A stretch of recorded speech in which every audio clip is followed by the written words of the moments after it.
Tengan todos ustedes muy buenas noches. Dentro de 2 minutos comenzaremos el webinar programado para esta noche.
En 1 minuto arrancamos la actividad.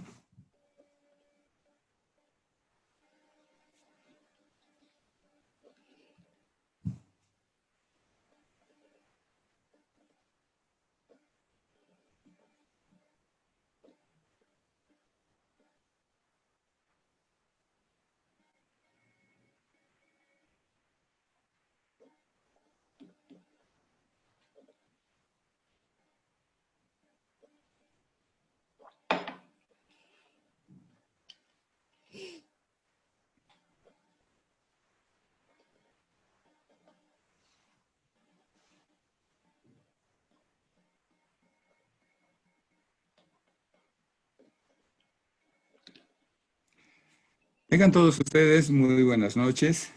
Es un gusto el poder darles la más cordial bienvenida a esta actividad dentro de las actividades científicas planificadas en la plataforma de Merck Digital.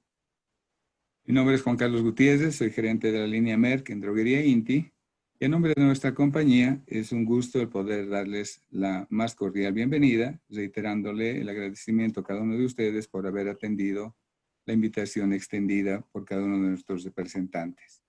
Esta noche vamos a tener una actividad científica dirigida fundamentalmente a todos ustedes, distinguidas farmacéuticas, abordando una temática por demás importante y muy actual. Vamos a hablar de la automedicación en tiempos de COVID-19 y el manejo del dolor post-COVID-19.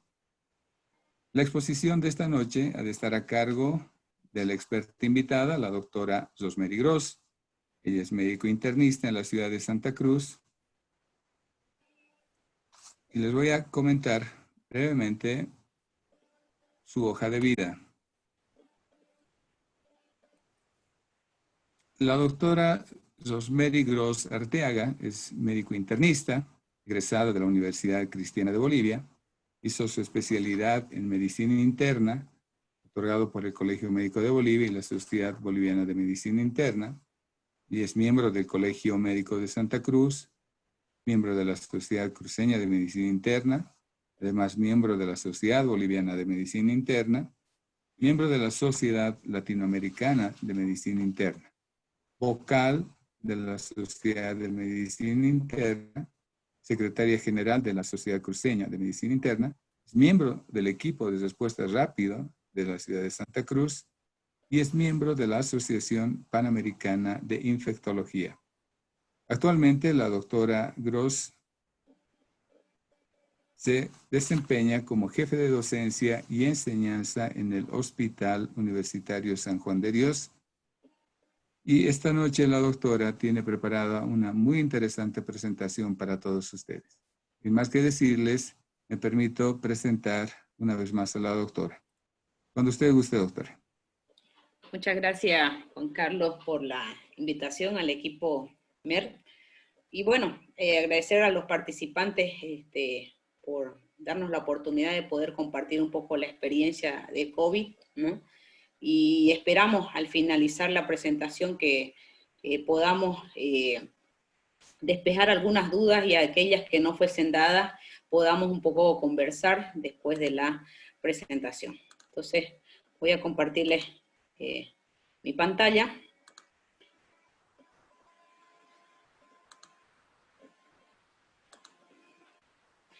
Y el tema que vamos a compartir es un poco de automedicación en tiempos de COVID y manejo del dolor post-COVID, que ustedes seguramente ya lo manejan de manera regular. Quiero compartir un poco, empezar mi presentación con algunas imágenes que para algunos nos resultan un poco conocidas o amigables, ¿no? Como es el doctor Arumbari del Montero, ahí está nuestro secretario de salud, nuestro jefe de epidemiología, el doctor Roberto Torres, nuestra pediatra, la doctora Juanita Vargas, nuestra jefa de enfermeras del hospital, la licenciada Elia Ríos, y un colega que infelizmente también, el doctor Nemesio Choque, tal vez no lo conocía, pero tuve la oportunidad de que él esté internado en mi unidad y felizmente ellos ya no nos acompañan. Poquito para recordar lo que es la parte de la etiología del COVID. Ya no es una enfermedad nueva, ya fue aislado el virus en el año 1965 por Tyrrell y Bonnier.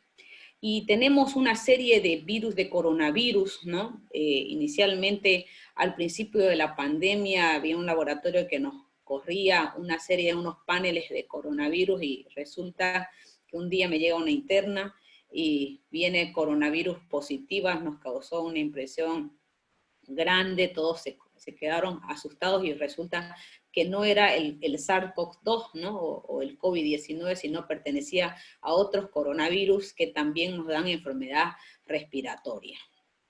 Entonces, este coronavirus ya viene dando un poco de historia. En el año 2002 en China afectó a más de 8.000 personas en más de 37 países, causando alrededor de 700 muertes. En el año 2012 fue detectado en Arabia Saudita, lo conocimos como el MERS o síndrome respiratorio del Oriente Medio, afectando alrededor de 800 fallecimientos. Y ya somos parte de esta historia que se escribe desde el diciembre del 2019 en Wuhan, en China, ¿no? Cuando se aísla el COVID-19 con alta contagiosidad en nuestro medio. Entonces, el coronavirus ya viene dando un poco de historia para recordar que los mamíferos, como es los murciélagos, algunos, las vacas, los camellos, pueden ser portadores del coronavirus.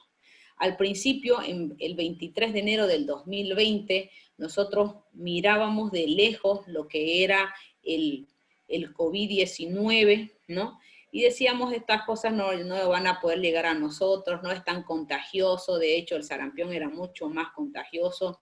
Un paciente con sarampión podría infectar alrededor de 12 a 18 personas. En aquel entonces, una persona con COVID-19 podía infectar alrededor de 2 personas y ahora vemos que puede infectar hasta 16 personas, una persona con COVID. Entonces, la historia del COVID-19 comienza aquí en este mercadillo en China, ¿no? ¿Por qué se expandió tan rápido? Porque China, en esa ciudad, tenía un aeropuerto internacional donde de esa ciudad podían haber vuelos directamente al resto de Europa. Es por eso que empieza a diseminarse rápidamente en cuestión de días y en cuestión de meses, pues ahora es una pandemia donde el número de muertes ha ido aumentando progresivamente. Entonces, tenemos el MERS, que nos causó alrededor de 2.400 fallecidos, el SARS 8.000, pero el coronavirus hasta esta fecha iban con 85.641 fallecidos. Este es un poquito para recordar cómo estamos en la parte estadística en el mundo. Hasta ayer teníamos alrededor de 1.701.718 personas infectadas en el mundo entero, con alrededor de 102.867 fallecidos. Con respecto a nuestra epidemiología, hasta ayer 26 de agosto a las 9:30 de la noche, teníamos alrededor de, al día de ayer eran 95 casos, donde Santa Cruz sigue siendo la primera ciudad con 39.878 casos confirmados. Al principio de la presentación hablábamos con Eric y otras personas y decía, La Paz seguramente en un par de semanas tal vez pueda superar a la velocidad que van en los contagios con respecto a Santa Cruz. El modo de transmisión ya la conocen, es a través de las gotitas de saliva. Cuando normalmente conversamos no se expande por más de 1 metro, por eso que el distanciamiento social sigue siendo una medida efectiva y ustedes lo deben estar aprendiendo a convivir con un poco de distanciamiento para evitar la transmisión. Sin olvidarnos que el paciente puede toser o dejar sus fluidos en algunas superficies, por eso que algunas medidas son importantes y hemos tenido que ir aprendiéndolos, como es la desinfección, ya sea con alcohol o con hipoclorito de sodio. Esta enfermedad tiene un periodo de incubación entre 2 y 7 días, pero puede ir en algunos casos 14, y en pacientes inmunocomprometidos hasta 21 días es el periodo de infectación, ¿no? Y fíjense que en esta publicación de China, donde los pacientes, el motivo de consulta por los cuales iban era la fiebre. El paciente iba por fiebre con leucocitos normales, con una radiografía donde se evidenciaba una neumonía y que en un par de días el paciente o mejoraba o desmejoraba. ¿Qué es lo que pasa? Fueron caracterizando la enfermedad en China y en un estudio con 1.099 casos pudieron ver, ¿no?, que la edad media estaba más o menos en los 47 años, pacientes jóvenes, ¿no?, con un periodo de incubación de 4 días y que generalmente en la mayoría de ellos, en el 97% de los pacientes venían por fiebre. Fíjense que nosotros en Santa Cruz, nuestra caracterización de la enfermedad no llegaba ni el 50% de nuestros pacientes tenían fiebre, muchos de ellos venían por otra sintomatología que después la mencionaré. Entonces, un paciente puede venir, puede ser joven, 47 años, por fiebre, por tos, y que tiene un periodo de incubación entre 2 y 7 días, ¿no? Si tenemos la posibilidad de hacer algún laboratorio, podemos ver que los glóbulos blancos están normales, pero es importante hacer una radiografía. Debo mencionar que la radiografía en fases iniciales no es el mejor método de diagnóstico para poder ver lesión pulmonar, y sí es sugerir hacer una tomografía. De hecho, muchos pacientes pueden venir inicialmente con 1 o 2 días y ya tener un compromiso pulmonar importante. Entonces, ¿cómo fue que fueron caracterizando en China estos pacientes? Fíjense que venían al 7º día de haber ido a esa zona, a ese mercadillo. Al 8º día estaban con la sensación de falta de aire, y fíjense que en un día, en el día 8 estaban con disnea, con falta de aire, y el día 9 el paciente estaba distresado y en menos de 24 horas estaba admitido a una unidad de cuidados intensivos. Eso hace la diferencia del resto de las otras enfermedades respiratorias. Entonces, seguramente una de las consultas más frecuentes por las cuales ustedes deben tener es, por ejemplo, el paciente viene por tos o por dolor de cabeza, o por malestar general, ¿no? O el paciente les puede decir que tiene dificultad para respirar, con un poco de estornudos o dolor muscular. Entonces, esos son los motivos de consulta más frecuentes, o con fiebre o la historia de fiebre. Es por eso que dentro de las medidas que ahora estamos tomando en los diferentes centros de atención, es tomar la temperatura al principio, antes de ingresar a esas áreas, pero no nos olvidemos que menos del 50% de nuestros pacientes en algún momento pueden no tener fiebre y sí tener COVID, pero van a consultar ya sea por dolor de cabeza, por malestar. Y una de las molestias muy frecuentes que he visto en la parte de la consulta es el dolor torácico posterior, que en el transcurso de los días se acompaña de dificultad para respirar o de cansancio. Esto es para tomarlo en cuenta. Y entonces empezamos, para evitar este tipo de contagio, pues empezamos a usar todos el famoso barbijo. Entonces, fíjense la experiencia de Estados Unidos, cómo caracterizó su enfermedad. cómo se presentaban los pacientes que llegaron a Estados Unidos, tenían la historia de haber viajado a China, y fíjense que 48 horas después empiezan a tener fiebre, ¿no? Y empiezan entre el día 2 al día 11. Muy bien, una fiebre persistente. La tos, fíjense que está desde el principio hasta 15 días después. Cabe mencionar que los pacientes con COVID pueden permanecer con tos por varias semanas, 4 o 6 semanas, porque el compromiso pulmonar puede llegar hasta la 8ª semana. Fíjense que la rinorrea no es muy frecuente en muy pocos pacientes entre el día 12 y el día 13 para tomar como diagnóstico diferencial. La fatiga o cansancio o falta de aire, fíjense que estaba desde el principio y permanecía por más de 10 días. Molestias gastrointestinales como son las náuseas aparecieron entre el 4º y el 6º día. Los vómitos, deposiciones líquidas, algo para mencionar con respecto a deposiciones líquidas. El paciente con COVID con COVID-19 puede aislarse en las heces fecales, el COVID hasta 33 días, pero no se ha demostrado que puede tener riesgo de contagio, pero sí se lo aisló el virus. Es por eso que algunos pacientes, y seguramente ustedes lo han visto, dentro de los motivos de consulta está la diarrea o el dolor abdominal o el disconfort. Entonces esos son los motivos de consultas más frecuentes. Fíjense que en Estados Unidos ellos no mencionan el dolor torácico posterior o el dolor de espalda, que nosotros lo hemos visto muy frecuentemente en nuestro medio, y de hecho, muchos pacientes ante el dolor torácico iban y sacaban radiografía y resulta que nos encontrábamos con ese tipo de lesiones, o si tenían posibilidad de hacer una tomografía, fíjense que la característica de esta enfermedad es que compromete la parte posterior y bien pegado a la pleura. Eso es por eso que los pacientes se van a quejar de dolor torácico posterior o de dolor muscular posterior. ¿Cómo hacemos el diagnóstico? Ya tenemos la sintomatología y uno de los medios para hacer diagnóstico tenemos la PCR, que sigue siendo el gold estándar, y la ventaja de la PCR es que nosotros nos sirve para enfermedad aguda, ¿no? Generalmente yo puedo tener una PCR desde el día 0 y ya darme positivo una reacción de cadena de polimerasa. No estoy hablando de una proteína C reactiva. Una desventaja es que demora un poquito más, no todos los hospitales los tienen accesibles, entonces eso es un poquito difícil. Y en la medida que van pasando los días, yo puedo hacer pruebas de ELISA o puedo hacer titulación de anticuerpos, que va bastante bien.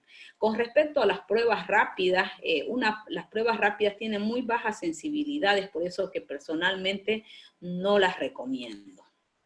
Entonces la PCR sigue siendo, la reacción de cadena de polimerasa sigue siendo uno de las pruebas de laboratorio con más confiabilidad.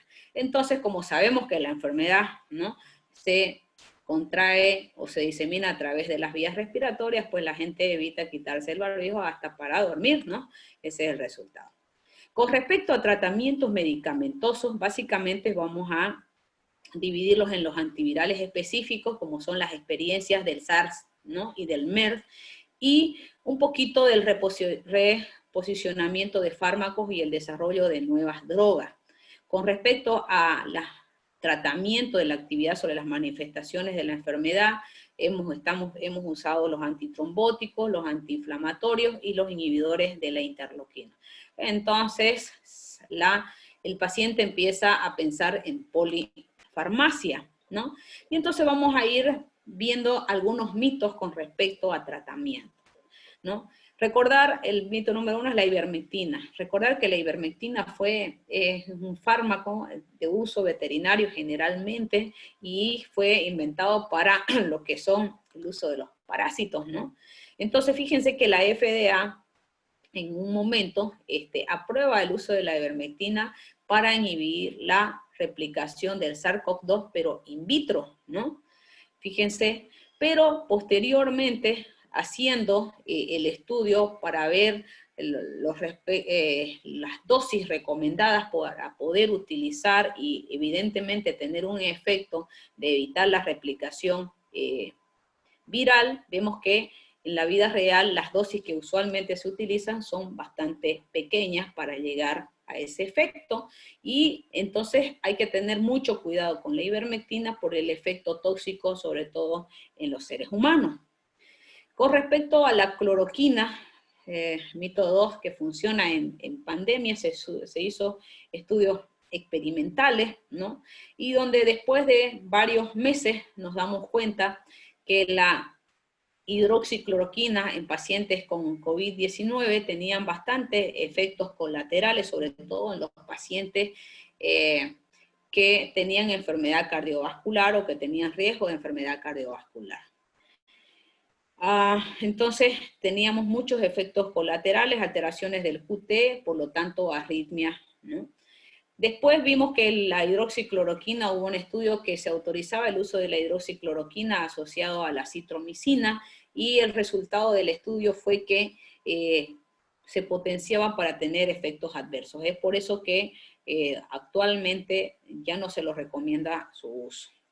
Con respecto a la anticoagulación plena, hay algunas cosas que hay que mencionar, que el paciente con COVID-19 aumenta el dímero D, por lo tanto es un factor de riesgo y nos sirve para el pronóstico de los pacientes. El uso de la medición del dímero D no se usa de manera habitual, simplemente lo utilizamos en pacientes críticos. Recordar que parte de la enfermedad activa la cascada de coagulación, ¿no es cierto?, disminuyen las plaquetas y por eso es que aumenta el dímero D, y cerca del 70% puede llegar a tener coagulación intravascular diseminada. La heparina profiláctica en COVID, específicamente con alteraciones de la coagulación, se asoció también a mortalidad. En los últimos días hemos visto que hay que tener mucho cuidado con la parte del uso de las heparinas por el riesgo de sangrado. También se vio que en algunos pacientes que se les habían hecho autopsia luego de haber fallecido se encontraron microtrombos pulmonares por una hipoxemia debido a las alteraciones en la complianza pulmonar, ¿no? Y actualmente hay un riesgo importante sobre los fenómenos trombóticos, incluido el tromboembolismo pulmonar en los pacientes con COVID-19. Entonces, el manejo de las coagulopatías en los pacientes con COVID severo, ¿no? Hay que tomar en cuenta que su dímero D está aumentado, que puede tener prolongado el tiempo de protrombina, y el recuento de plaquetas está también alterado. Dentro del manejo terapéutico de estos pacientes con COVID, se sugiere el uso de las heparinas de bajo peso molecular por la seguridad que ellos conllevan, ¿no? Con respecto a antirretrovirales, me recuerdo que cuando empezaron a hablar de antirretrovirales se veía muy esperanzador el uso de los antirretrovirales. De hecho, acá en Bolivia empezamos a utilizar el lopinavir, ritonavir, que lo tenían disponibles, el programa de VIH, empezamos a utilizar en nuestros pacientes, teniendo en cuenta que como antirretroviral podría evitar la replicación viral, y posteriormente, en la medida que fuimos utilizándolos y haciendo estudios, también haciendo revisiones, vimos que directamente los pacientes solamente se benefician en una fase inicial. Tomando en cuenta que no se debe sugerir el uso del lopinavir, ritonavir en pacientes de formas leves, porque tiene muchos efectos colaterales, como son las náuseas, los vómitos y compromiso de hígado con aumento de las transaminasas. El remdesivir también era un fármaco que hubieron algunos reportes preliminares con respecto al tratamiento de remdesivir, y solamente está muy bien indicado en pacientes críticos que están con ventilación asistida. El tema del remdesivir es el costo. Con respecto a dexametasona, que participan en el efecto antiinflamatorio, evidentemente el efecto de la dexametasona es evitar la mortalidad, ¿no? Y fíjense que las dosis indicadas son no más de 6 hasta 8 miligramos por día de dexametasona por un corto tiempo. Entonces, ¿será que un antiviral es la solución para nuestros problemas? Pues veamos, y entonces la gente empezó a utilizar algunas sustancias como el dióxido de cloro, que es una sustancia que se utiliza como un desinfectante. Y fíjense en esta publicación chilena, donde dice que el dióxido de cloro contra el COVID-19, ¿no es cierto?, no hay evidencia y que al contrario puede tener efectos adversos. Nosotros hemos visto personalmente efectos adversos con el dióxido de cloro, pacientes con hemorragias ginecológicas, algunos pacientes han hecho hemorragias gastrointestinales o fibrosis pulmonares, son de los efectos adversos del dióxido de cloro. Con el uso de los antimicrobianos, en los últimos meses se han estado utilizando mucho antimicrobiano en los pacientes con COVID-19, y fíjense que el 73% de los pacientes utilizan antimicrobiano, pero solamente el 3.5% de los pacientes en 28 estudios que se hicieron necesitaban al inicio antimicrobianos. ¿Qué es lo que usualmente he visto que se utiliza? Muchos han malinterpretado la acitromicina como un antimicrobiano. De hecho, la acitromicina lo hemos utilizado no como un antimicrobiano, sino como un inmunomodulador. Luego apareció las quinolonas, como es la levofloxacina. La levofloxacina se puede utilizar en los pacientes donde nosotros tengamos evidencia de una neumonía. Y podríamos utilizar amoxi con ácido clavulánico, también puede ir bastante bien, pero cuando tenemos evidencia de que nuestro paciente esté con una sobreinfección, ¿no? Y fíjense que las sobreinfecciones solamente ocurren en el 15.5% de estos pacientes. Entonces, ¿qué podemos decir con respecto a evidencia de los tratamientos basados en estudios de investigación? Que la hidroxicloroquina inhibe la liberación del virus dentro de la célula, ese era el mecanismo propuesto, pero el efecto no ha sido efectivo según varios estudios. La acitromicina, inicialmente pensábamos que era como un inmunomodulador, pero hemos visto los estudios que no ha mostrado su efectividad, lo mismo que lopinavir, ritonavir, pensábamos que inhibía la síntesis de las proteínas del virus, pero hemos visto que realmente no funciona. Con respecto al uso de la ivermectina, que está en amarillo, inhibe la respuesta de las células para defenderse contra el virus, ¿no es cierto? Pero lo que sí, y ustedes, la mayoría, si son de farmacia, podrían ustedes decirme que las dosis que usualmente se utilizan son muy bajas para que puedan alcanzar el volumen plasmático o la cantidad plasmática, ¿no?, para poder hacer el efecto que nosotros deseamos, pero todavía aún hay estudios que se siguen haciendo. El remdesivir inhibe la replicación viral, aún no ha demostrado su utilidad. El tocilizumab también inhibe la respuesta inflamatoria, también está en estudio para ver su utilidad. El uso del plasma, al principio todo el mundo usaba plasma convaleciente. Para poder usar un plasma convaleciente, el paciente tiene que tener 20 veces el valor de referencia de lo que nos dicen. Por ejemplo, si la IgG es positiva 5, el paciente tendría que tener 20 para ser efectivo ese plasma, y aún así su utilidad está controversial. Con respecto a las vitaminas C y el zinc, que inhibe las proteínas de los virus, todavía no hay una evidencia de su utilidad, pero seguramente como placebo va bastante bien. La nitazoxanida, no como antiparasitario, sino para inhibir la respuesta antiinflamatoria, también no ha sido demostrado. Sin lugar a dudas, el dióxido de cloro no se debe usar por los efectos tóxicos, ya que es un desinfectante. Y la dexametasona definitivamente inhibe la respuesta inflamatoria, disminuye en el 33% la mortalidad en los pacientes que están sometidos a ventilación mecánica, ¿no? Y verdaderamente ha demostrado su utilidad. En conclusión, el remdesivir puede tener un efecto discreto en disminuir el tiempo de cura en estos pacientes críticos. Los corticoides pueden ser utilizados en pacientes graves y todas las terapias deben ser consideradas en investigación. Hasta la fecha no tenemos un fármaco que nos diga que es el tratamiento final para el COVID. Y fíjense que esta publicación del 12 de agosto de este año, OPS publica sobre las complicaciones y secuelas del COVID, basado en el estudio de 7 meses, ¿no? En aproximadamente 4.433.000 casos, con 114.000 fallecidos en las Américas. Porque lo que hay que tomar en cuenta es que debemos caracterizar la enfermedad porque nuestro grupo etario es muy diferente a Europa.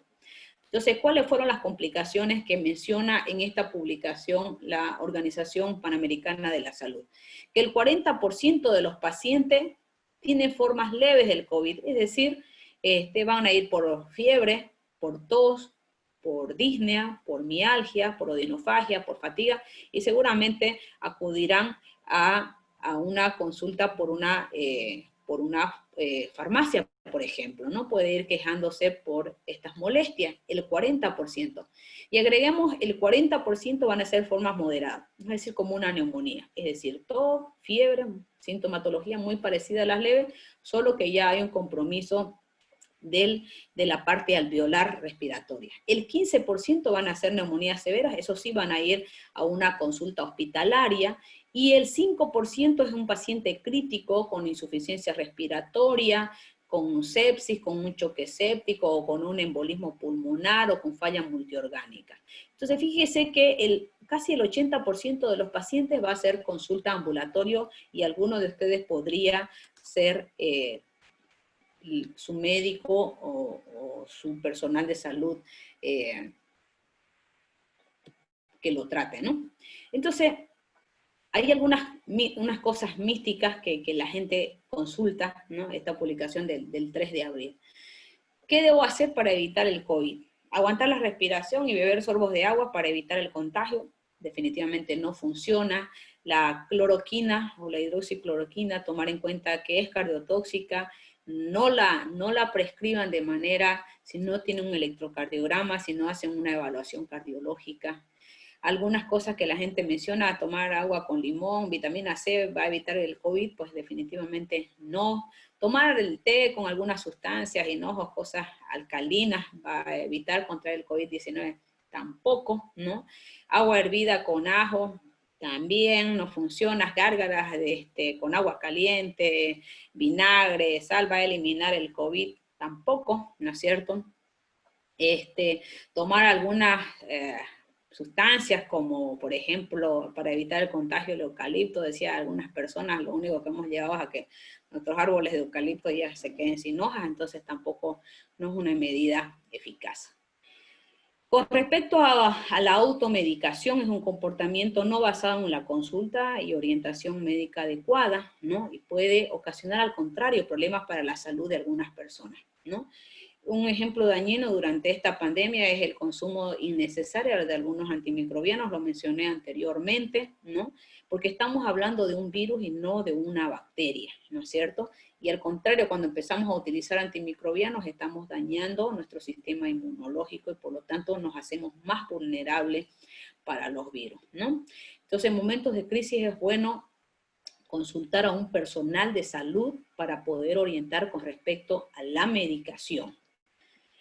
Frente al coronavirus es una mala decisión automedicarse sin lugar a dudas. No hay a la fecha una evidencia de un fármaco que nos vaya a curar. No hay una vacuna, ¿no?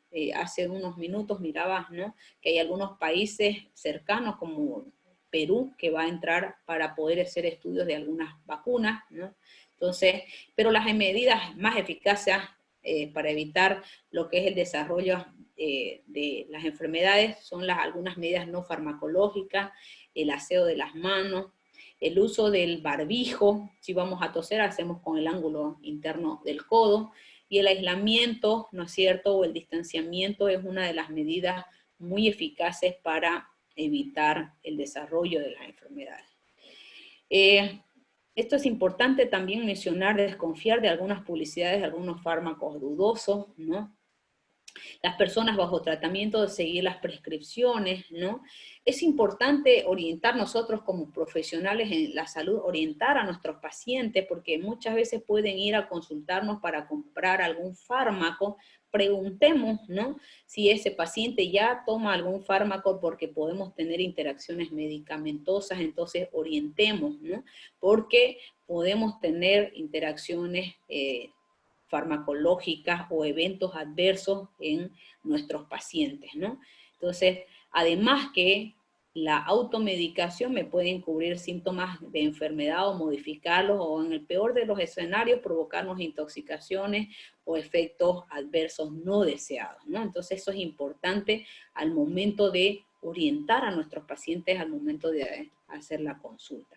Entonces, como decíamos, evitar, evidentemente estamos en planes de cuarentenas dinámicas, pero las medidas deben seguirse haciendo en nuestros hogares, ¿no?, porque puede llegar el COVID. Y fíjense que en esta publicación que hacen los chinos en mayo sobre las manifestaciones neurológicas, ¿no?, entonces, a largo plazo, muchos pacientes se pueden quejar de síntomas musculares, ¿no es cierto? Y esto debido a ¿qué? Al aumento de la CPK, ¿no?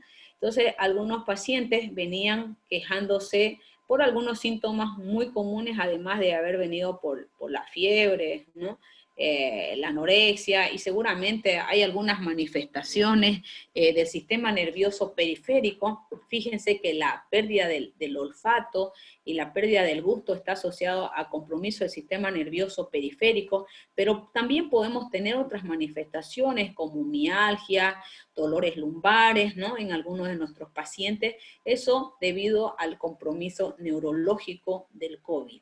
Y en esta publicación que hace en una revista de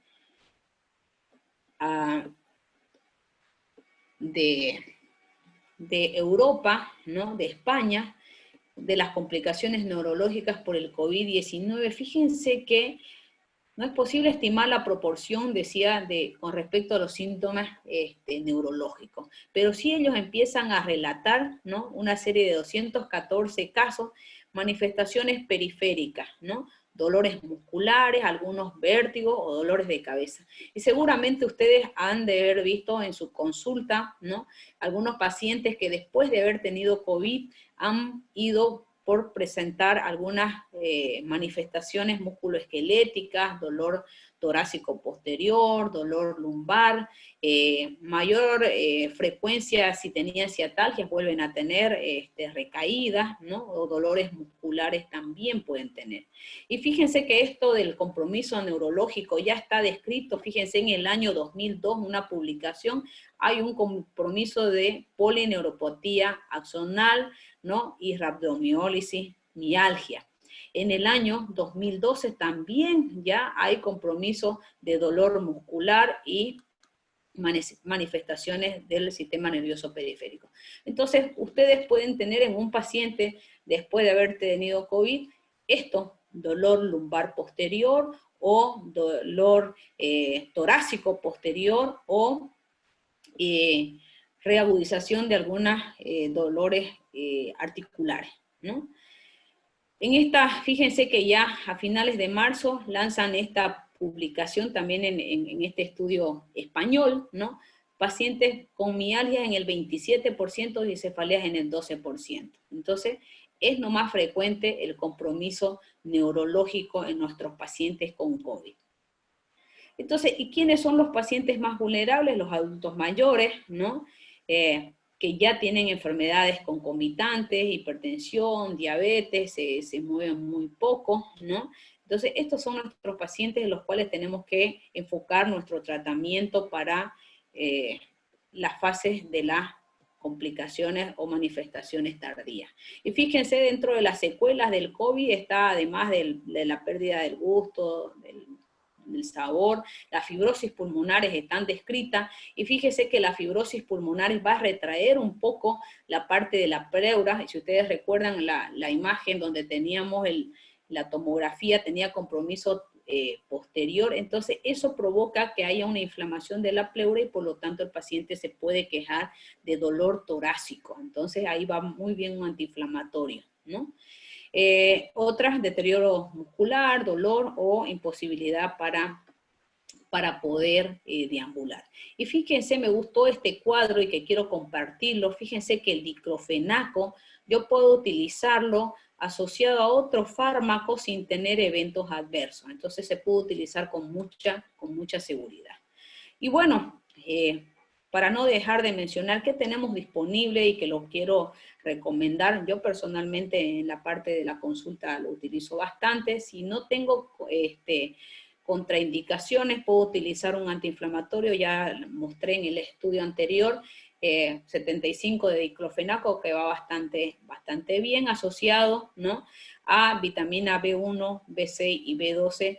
No nos olvidemos que el paciente no come bien, no se está movilizando, está bajo un estrés, eso quiere decir mayor desgaste, por lo tanto debo reponer lo que son las vitaminas B1, B6 y B12. Tenemos disponible también, se puede utilizar en el paciente que pueda tolerar por vía oral bastante bien, podemos utilizar en dosis, puede ser una vez al día de 50 miligramos de diclofenaco, si no puedo utilizarlo de 75, o puedo utilizar también el Neurobión, en el caso de que tenga contraindicaciones por una enfermedad renal, se me ocurre, para no poder utilizar el diclofenaco. Entonces, podemos utilizar tranquilamente el doloneurobión en nuestro paciente con complicaciones, ¿no?, post-COVID, de compromisos neurológicos con mucha seguridad y seguramente con muy buenos efectos en nuestros pacientes.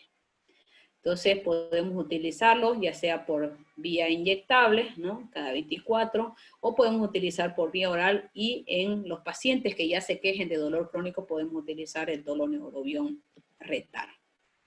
Entonces quiero, ya casi terminando la presentación, yo hablaba al principio con Eric, ¿no?, con Juan Carlos, sobre el tema de cómo comenzamos a buscar compromiso neurológico en nuestros pacientes.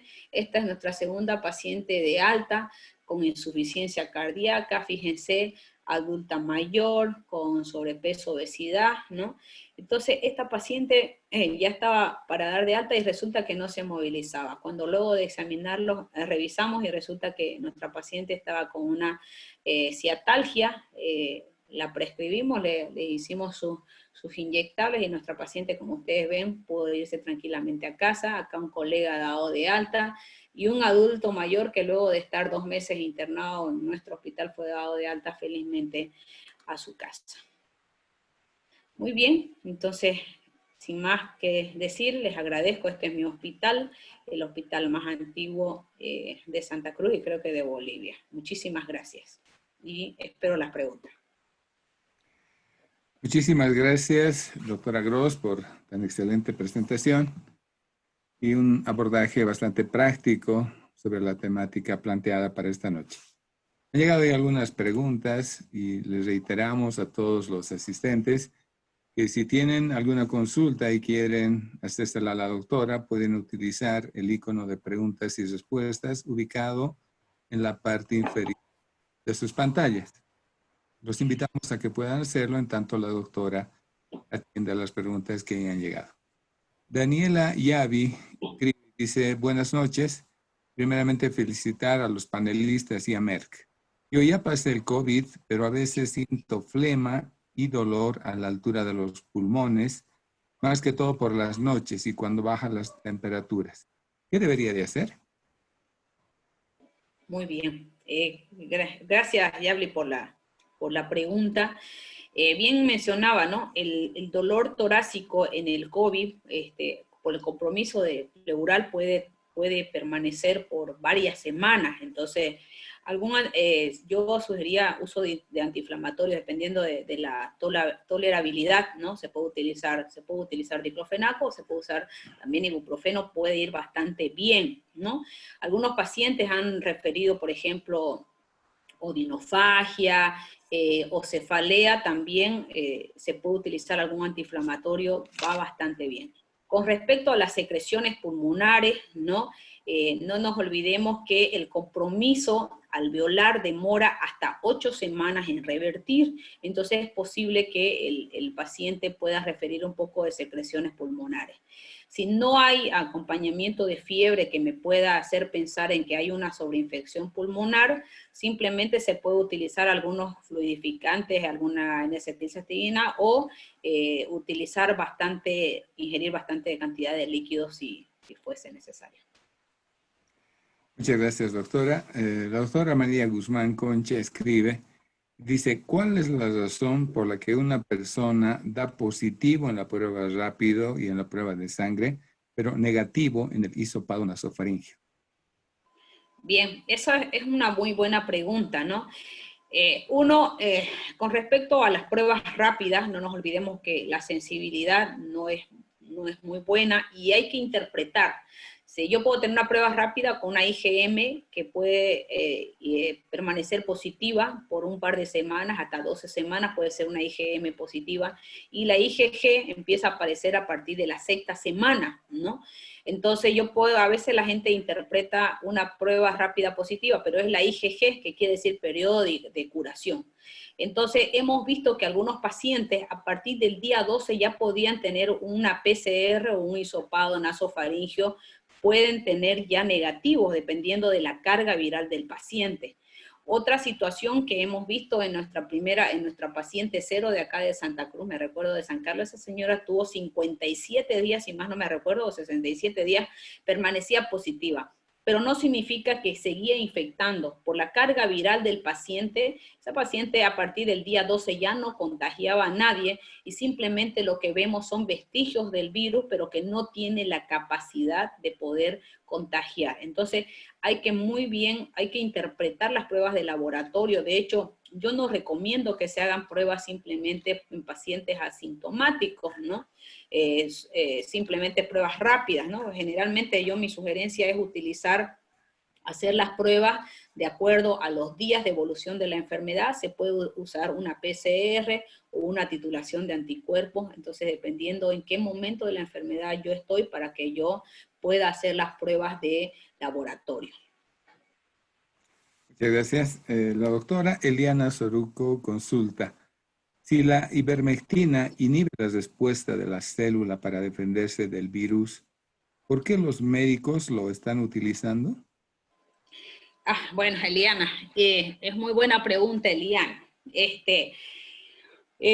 Personalmente he estado participando en lo que es la elaboración del protocolo, ¿no? La elaboración del protocolo de Santa Cruz, sobre todo, he sido miembro, hemos estado participando en las primeras semanas cuando el COVID llegó a Santa Cruz.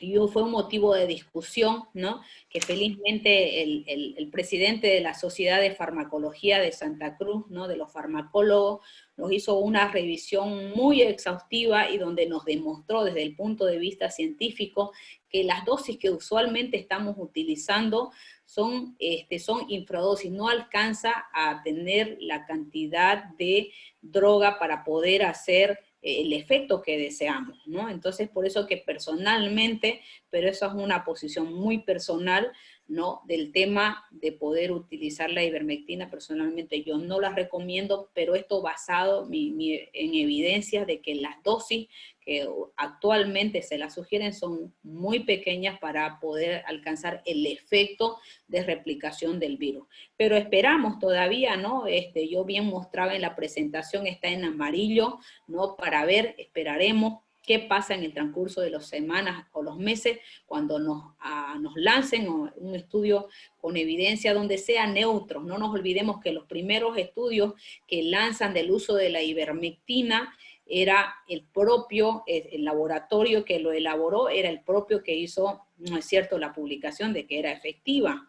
Y no nos olvidemos, nos hablaban nuestros amigos del Perú cuando hacíamos algunos webinars con otros colegas, y Perú lo puso en el protocolo, por ejemplo, la ivermectina, pero era por un tema social, porque habían colapsado los sistemas de salud y por lo tanto ya no tenían otra medida, ¿no? Y los pacientes iban. Entonces, una manera de dar un placebo fue que ellos utilizaron y pusieron el protocolo los peruanos en un principio la ivermectina. Eso para aclarar que a veces se queda en la letra chica y no se publican esas cosas, ¿no? Así es, doctora. Muchísimas gracias. Otro asistente consulta si se recomienda el uso de la prednisona. Ya, muy bien. La prednisona está dentro de las familias, bueno, es un antiinflamatorio, ¿no es cierto? Que hay que tener mucho cuidado. Personalmente sí la prescribo a partir del 10º día de la enfermedad, ¿no es cierto? Eso para evitar, no nos olvidemos que también inmunosuprime, ¿no? Entonces se puede utilizar en dosis no muy altas y no más de 5 días. Se puede utilizar en el caso de que, por ejemplo, en vez de usar dexametasona, podría utilizar bastante bien una prednisona siempre y cuando no tenga contraindicaciones. ¿Cuáles serían las contraindicaciones? Paciente diabético, hay que tener mucho cuidado con el uso de la prednisona, de la dexametasona o algunos corticoides como la metilprednisolona, porque no nos olvidemos que dentro de los efectos adversos es la hiperglicemia. Entonces hay que tener mucho cuidado, y de hecho yo conversaba con algunos amigos endocrinólogos y me dice, ¿sabes qué, Romeri? Estamos teniendo una crisis de descompensación de nuestros pacientes diabéticos porque se están autoprescribiendo dosis altas de prednisona.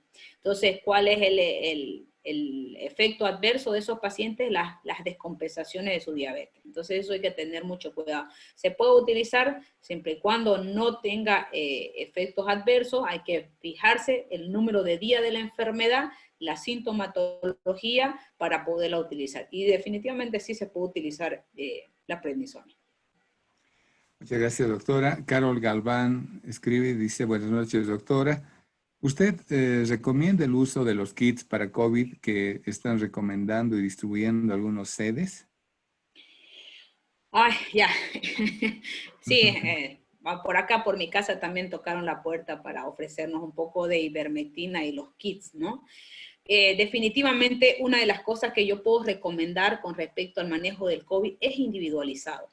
No existe un kit, ¿no?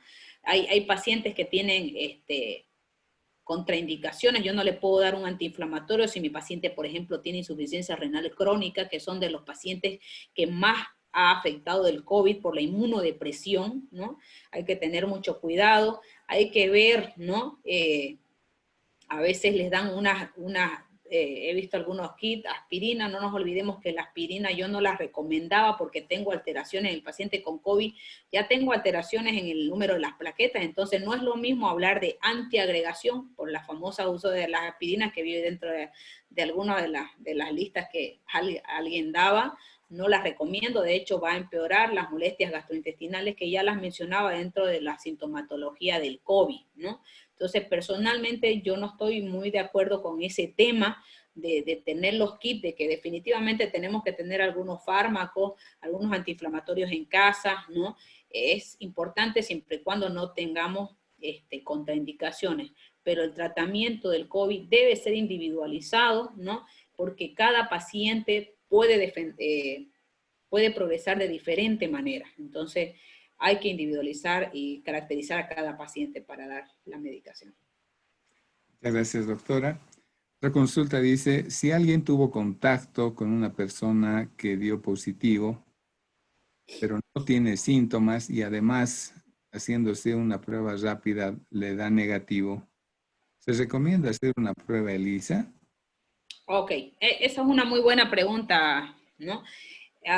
Por ejemplo, una de las medidas muy efectivas para evitar el contagio del COVID es el uso del barbijo, ¿no? Si el paciente usa barbijo, tengo 90% de protección de que ese paciente no va a contagiar. Tiene 10% de riesgo de que vaya a contagiar.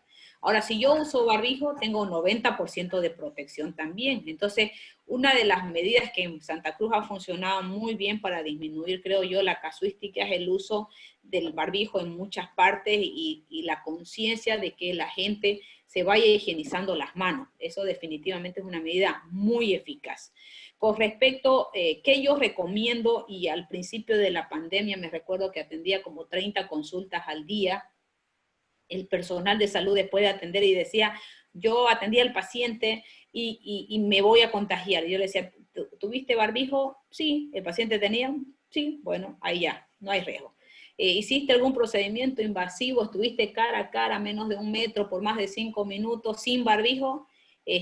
No, entonces, bueno, no hay riesgo. Entonces, ¿dónde existe el riesgo de contagio cuando yo he estado con un paciente? Cuando no hay la etiqueta respiratoria, cuando no tenemos el barbijo, por ejemplo, cuando he tenido un contacto menos de 1 metro, sí existe menos de 1 metro sin el uso del barbijo, ahí sí tengo riesgo, ¿no es cierto? Y mucho depende para que una persona pueda contagiar a otros de la carga viral del paciente. Hemos visto pacientes que no han contagiado a ninguno de sus familiares y no tomaron las medidas. Entonces, para tomar en cuenta el contagio es la carga viral, la predisposición del el sistema inmunológico del otro paciente que está expuesto. Y por otra parte, yo no hago pruebas, yo no haría pruebas hasta pasar 14 días del último contacto, ¿no es cierto? Porque 14 días es el periodo de incubación, por eso es el tema de la cuarentena por 14 días, ese es el tema. Si yo no presento síntomas, ¿no es cierto?, dentro de esos 14 días y tengo la duda y quiero salir, pues hágase una prueba antigénica que tiene una sensibilidad por encima del 95%, y si tiene posibilidad de hacerse una PCR, definitivamente eso va a sacar de las dudas. Pero las pruebas de ELISA en los primeros días no funcionan, ¿no es cierto?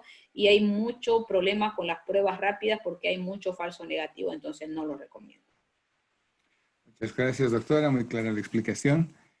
Yovanka Ojopi consulta. Buenas noches. ¿Un paciente post-infección COVID-19 puede quedar con la sensación de falta de gusto?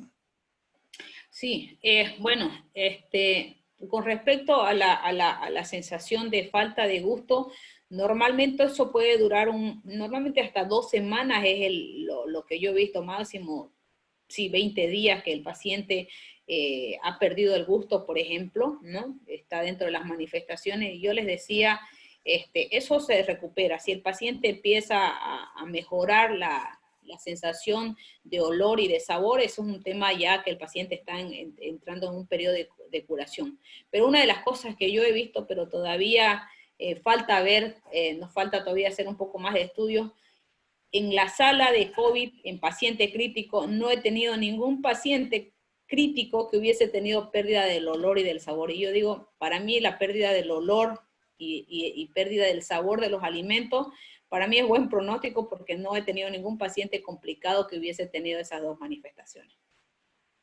Muchas gracias. Miguel Rocha consulta si el dolor torácico tipo neurológico será permanente. Sí, generalmente, por ejemplo, en los pacientes que yo he tenido, la primera medida que yo doy, por ejemplo, sin hacer mucha propaganda, por ejemplo, la dosis de vitamina B, no nos olvidemos que la vitamina B es neurotropa, ¿no es cierto? Hay un compromiso neuropático de cierta manera y necesitamos un efecto antiinflamatorio. Yo lo que les recomiendo, si el paciente es joven, se puede utilizar por vía oral. Ahora, si el paciente es un poco más mayor, no está comiendo muy bien, se puede utilizar en inyectable por una semana, digamos, si lo tolera, ¿no? En el peor de los escenarios se puede asociar, si no mejorara después de una semana a 10 días, se puede utilizar un poquito de corticoides por 5 días y el dolor posteriormente desaparece. Algo que quiero mencionar es un poco la parte de la fisioterapia, es importante en el paciente. Por cada semana que el paciente no camine, va a demorar 4 semanas en mejorar la parte muscular. Entonces, eso también hay que tomarlo en cuenta a la hora de hacer el tratamiento. Muchas gracias. La doctora Ana Puita consulta y dice, una consulta justamente con el COVID se vio casos de parotiditis. Si es así, ¿qué complicaciones tiene? Anita, la verdad, no he visto a la fecha parotiditis, pero sí he visto otro tipo de infecciones virales, ¿no? No nos olvidemos que el paciente puede provocar un poquito de leucopenia, entonces disminuye el sistema inmunológico. A veces nosotros le asociamos un poco algunos corticoides, hacemos mayor inmunodepresión, y si el paciente está expuesto a un virus, ¿no es cierto?, fácilmente puede hacer bastante replicación las parotiditis y seguirá el curso de las complicaciones si el paciente no hace una buena medicación, un buen reposo. Las orquitis son una de las complicaciones, las pancreatitis están descritas dentro de las complicaciones de las parotiditis y eso lo puedes medir, pídele una amilasa y seguramente está un poco alta, entonces por eso hacer un poco de dieta en esos pacientes. Complicaciones asociadas al COVID, he visto herpes zóster, ¿no? En uno de nuestros pacientes pensábamos que algo había pasado con lo de la cama, pero vimos que tenía un eritema y con el pasar de los días vimos las lesiones vesiculares, ¿no? Y hizo un herpes zóster. Me imagino que es asociado a la inmunosupresión que conlleva el COVID, ¿no? Entonces, eso sí he visto, varicela zóster he visto en unos pacientes, y en el caso de las parotiditis hay descripciones de que puede el paciente seguir el curso de las complicaciones de las parotiditis, entonces hay muy bien en los antiinflamatorios y el reposo que corresponde, ¿no? Muchas gracias, doctora. Roxana Los Robles escribe, ¿está de acuerdo con el uso del fentanil 10 mililitros por día en una persona que esté intubada? ¿En qué ayuda y si es recomendable? Oh, ya. Con respecto al manejo del paciente con ventilación asistida, hemos tenido muchas dificultades, ¿no? Con respecto al manejo de estos pacientes, ¿no?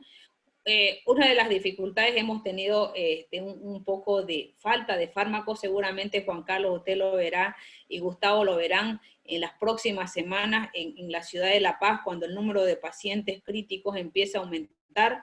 Hemos tenido que hacer una red de colegas para buscar algunos fármacos como el fentanil, el midazolam y el atracurio, que son fármacos que se utilizan para un poquito relajar al paciente y pueda acoplarse.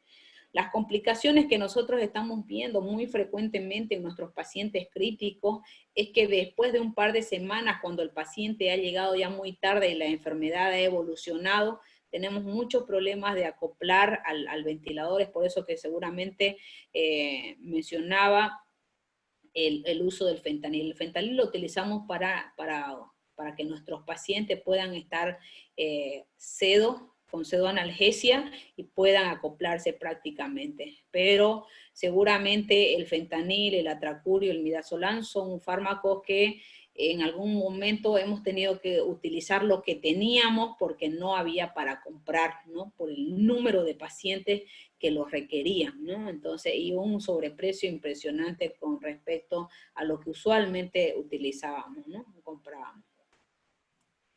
Muchas gracias, doctora. Aprovecho para hacerle llegar saludos y felicitaciones de parte del personal y propietarios de la farmacia Quijarro en Santa Cruz, la farmacia Virgen del Pilar en Cochabamba y también del personal de farmacia Okinawa. Muchas gracias. Pregunta que llega, doctora Jimena Callape, escribe, doctor, buenas noches. ¿Qué opina del ácido acetil salicílico como preventivo? ¿Se debería dar o no? Ya. Muy bien. Con respecto al uso del ácido acetil salicílico, ya venimos discutiendo hace un par de años el uso de la aspirina, los 100 miligramos solamente está indicado como profilaxis para en enfermedades cardiovasculares, ¿no? En los pacientes que tengan riesgo de enfermedad cardiovascular, no más de 100 miligramos. Pero hay que tener mucho cuidado. De hecho, si yo puedo quitar o tener cuidado de quitar la aspirina, yo lo quitaría, ¿no? Si fuese necesario. Ahora, si mi paciente lo necesita al 100%, se lo dejo, pero vigilo el tema de la aspirina, porque no nos olvidemos que en los pacientes con COVID crítico, estoy hablando de paciente crítico, no del paciente de forma leve o del paciente asintomático, ¿no? Podemos tener riesgo de alteraciones de las plaquetas y por lo tanto compromiso gastrointestinal, náuseas, vómitos, dolor abdominal, entonces hay que tener cuidado, ¿no? Entonces, pero como profiláctico para el COVID la aspirina no está indicado, ningún estudio lo prescribe, solamente para... está para lo que es prevención primaria en enfermedad cardiovascular.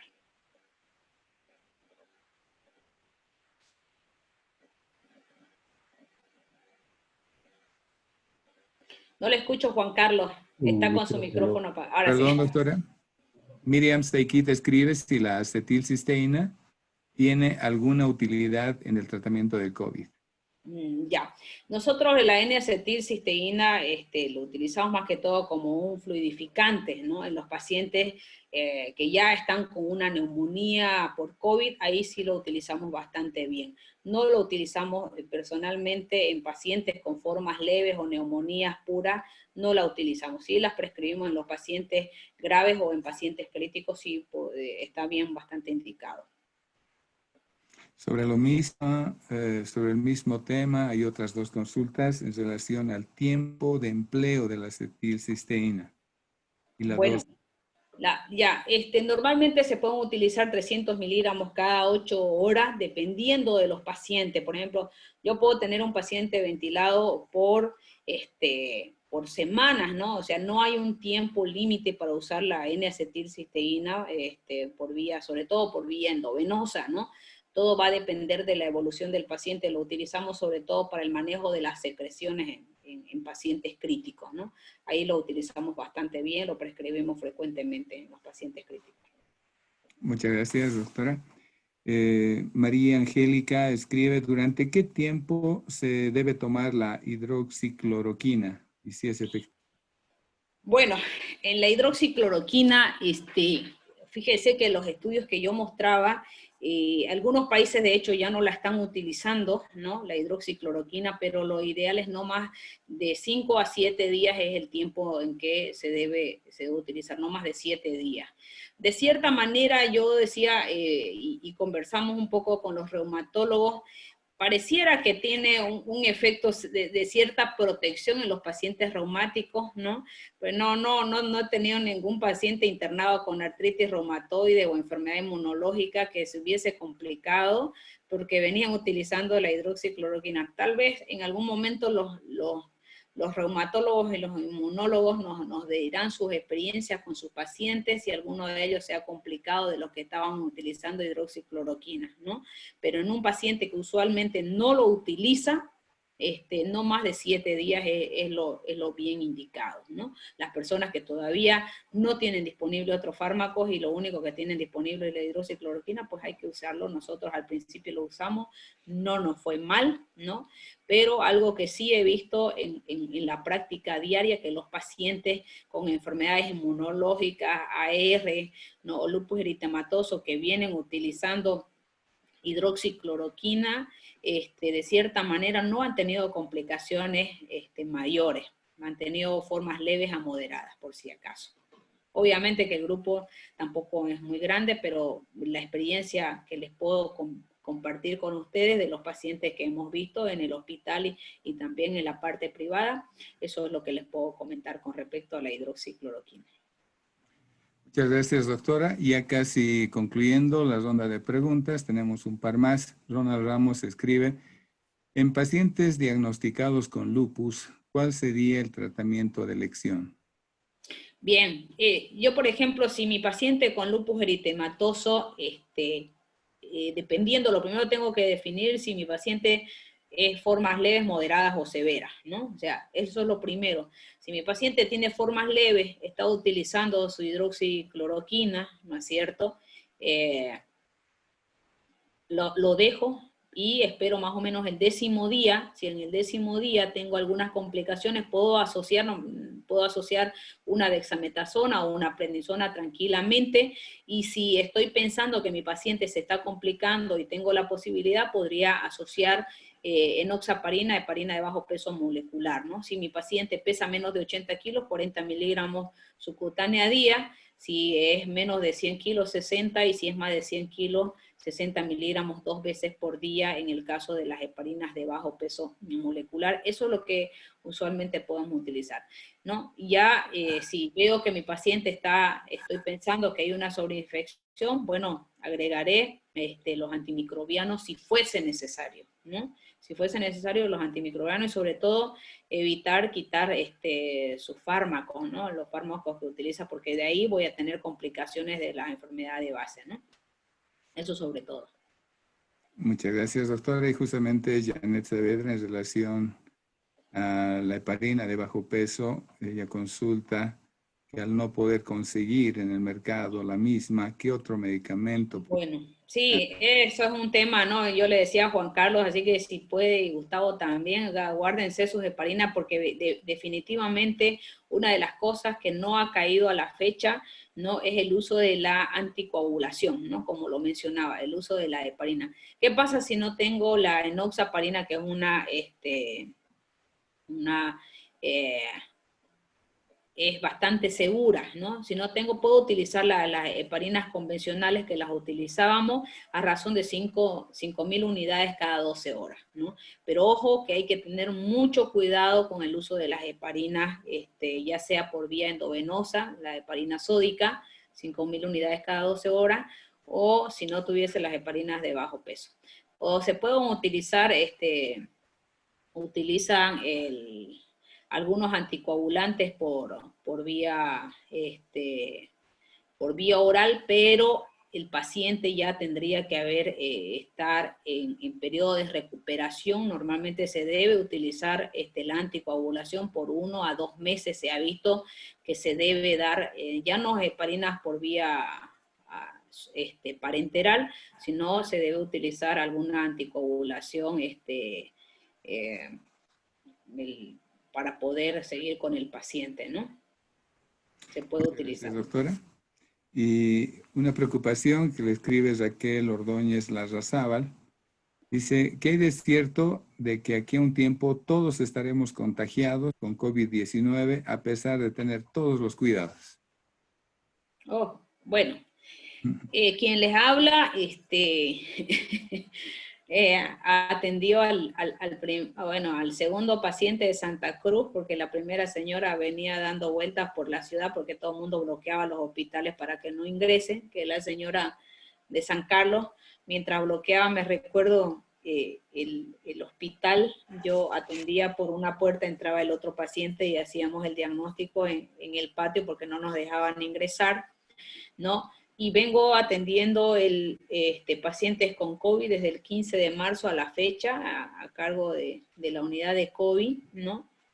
Y con la gracia de Dios, digo yo, y con el uso del equipo de protección personal de manera racional, ¿no?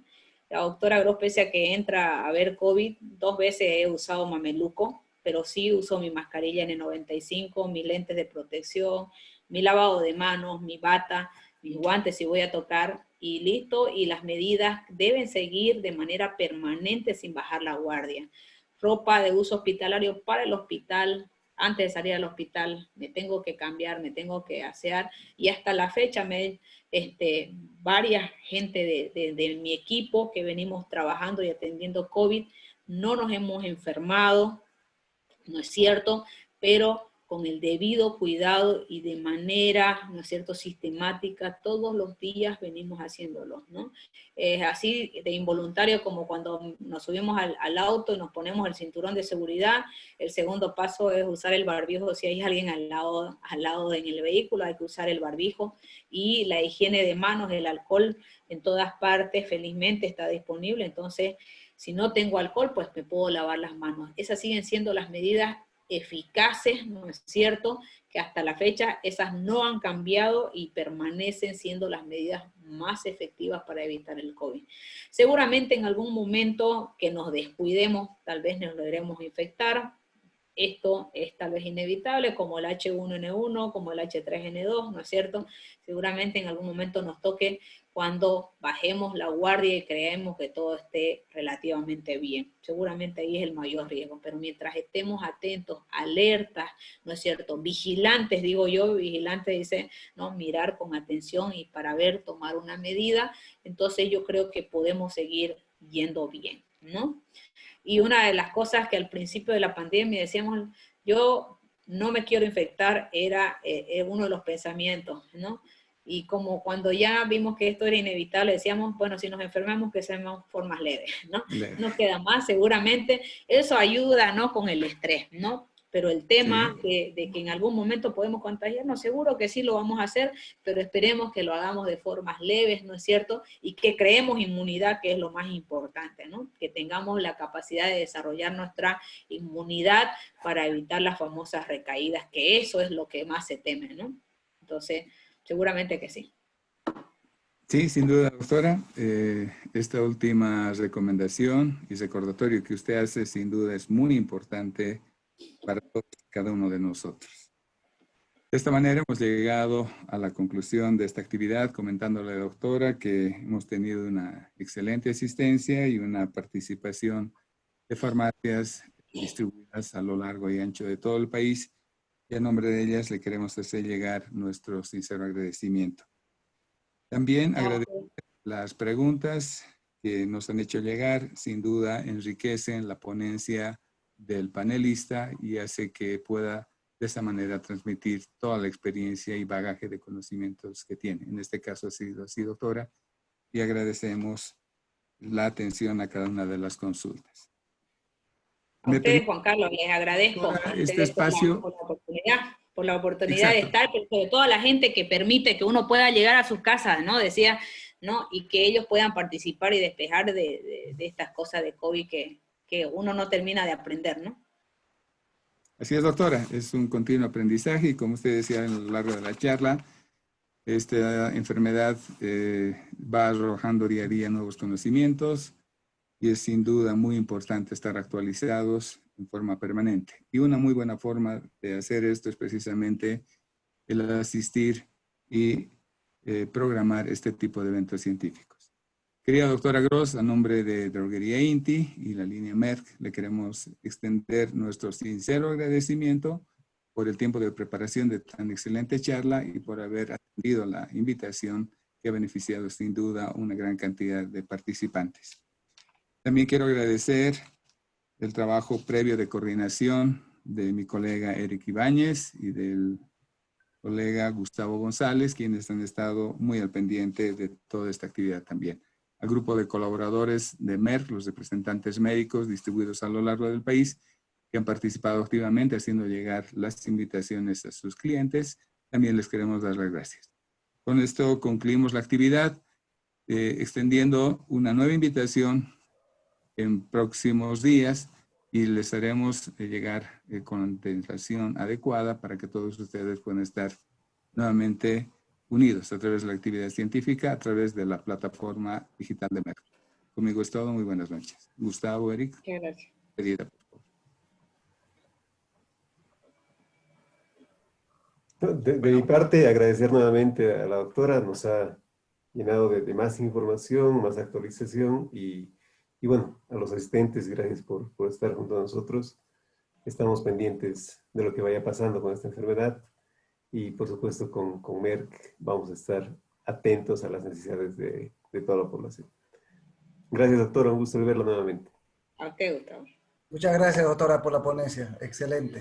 Gracias por haber Muchas despejado. gracias, Eric, por la invitación y por la confianza. Doctora, muchas gracias. Gracias a todos. Un fuerte abrazo.